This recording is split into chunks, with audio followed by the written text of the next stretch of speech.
I welcome you all for the wireless communication lecture module. In this session, we are going to discuss about the practical link budget design using path loss model. So normally, the path loss models can be derived using a numerical model as well as a empirical model. So in previous lectures, we have derived the path loss model using free space propagation model and a two-ray propagation model. These two are we are considering using the standard equation. From the standard equation we are derived the power received at the receiving entity numerically. So these two methods are normally called as a numerical models. So the one more method to derive the path loss model is called a empirical model. So the empirical model is nothing but the physical measurement is taken at the various environment by fitting those environmental measurements. From that we are going to derive a average power receiving at the receiving entity. So this method is called a empirical model. So normally the empirical model considers the various environment. We are taking several measurements and fitting into that equation. From that we are deriving the path loss model. That path loss model is called as a empirical path loss models. So here the drawback of a numerical model is that the numerical model we are considering several inaccurate assumptions to reduce the complexity of the systems. We are making several assumptions to equate thing, and finally we are derived the path loss PR power received at the receiving entity. So that is inaccurate because we are taking several assumptions which is not practically possible. So if a path loss model is valid, only we need to consider the environmental conditions, and we should carry over the path loss model with respect to our own environmental condition and our own frequency. Then only the path loss model will be valid. So the practical path loss model can be derived with the help of two methods. One is a log distance path loss model and the second one is a log normal shadowing path loss model. So first we will discuss about log distance path loss model. So in prior cases numerical methods, so you know the final equation of free space path loss model or the final equation for the two-ray propagation model, you know the amount of power received at the receiving end decreases logarithmically over the distance. For example, in a free space the power logarithmically decreases with respect to the distance square. In two-ray the power logarithmically decreases with respect to the d power 4. So in that the power received will decreases only with respect to the distance alone. Okay, so we are going to make few changes in log distance path loss model. So here the path loss model can be derived path loss P L D bar directly proportional to the d divided by d naught whole power n.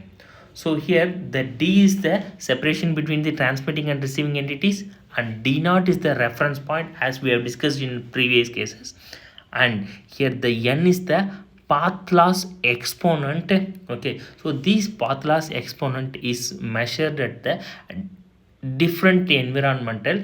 For the different environmental the path loss exponent has the different values. Okay, and here instead of path loss we are having a path loss model and we have a bar over there.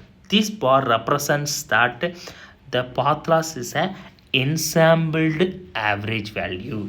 Ensembled average is nothing but we are taking several measurements at the environments and we have taken the averaged that measurements.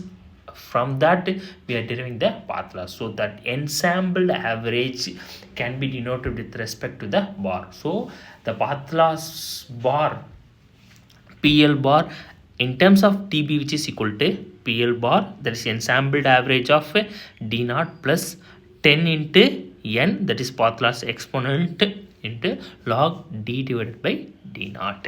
So this is the path loss model or path loss which is practically possible when we are including the value of path loss exponent.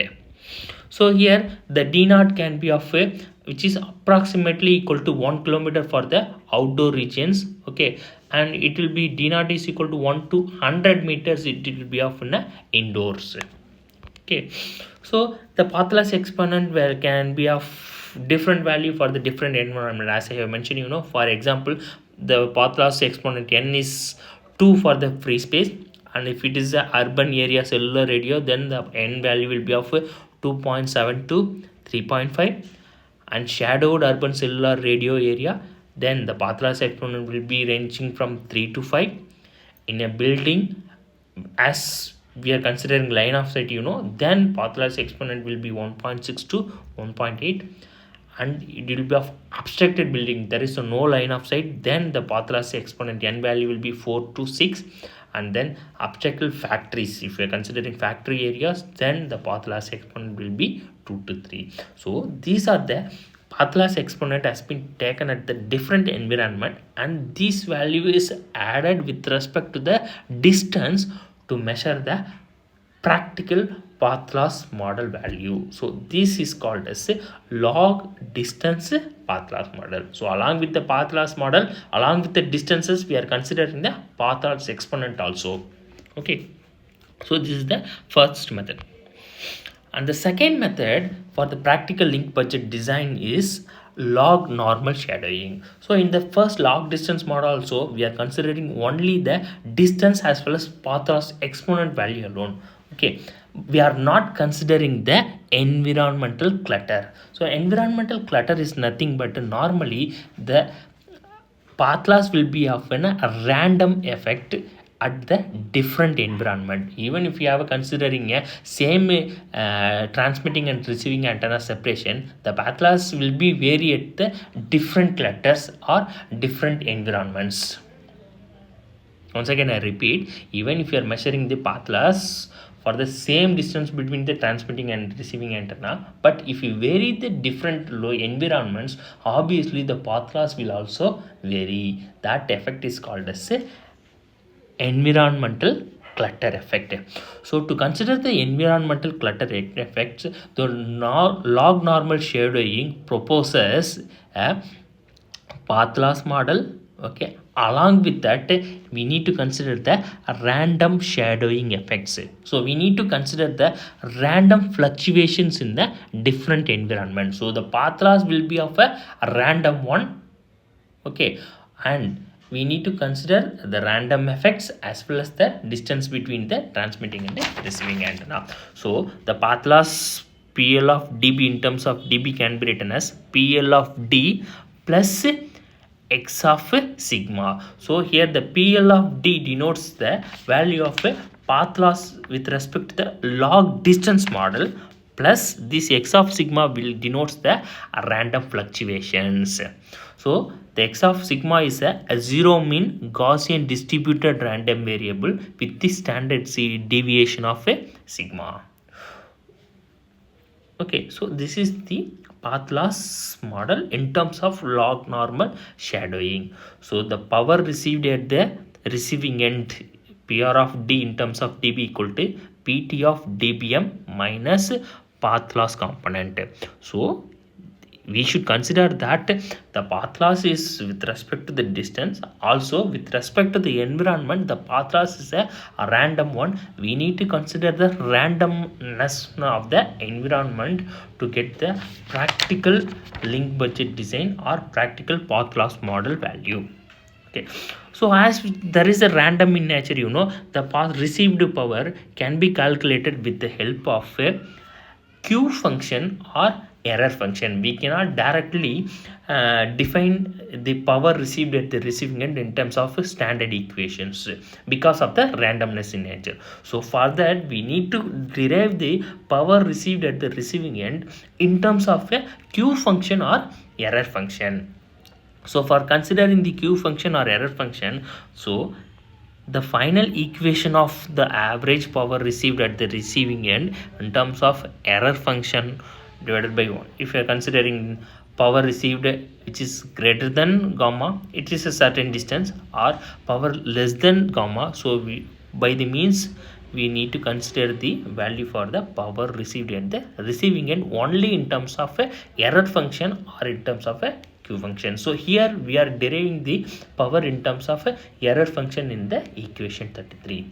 So this is about a practical link budget using path loss model. So here the numerical method, we are considering n number of assumptions, so it will become invalid when we are considering the practical scenarios. So for the practical scenarios, we need to consider the path loss component, that is log distance path loss model. And then the second thing is the path loss is a randomness in nature. Okay, so it creates a environmental clutter value. So the path loss is a random in nature. So for that we are providing a log normal shadowing model to derive the power receiving at the receiving end. Thank you.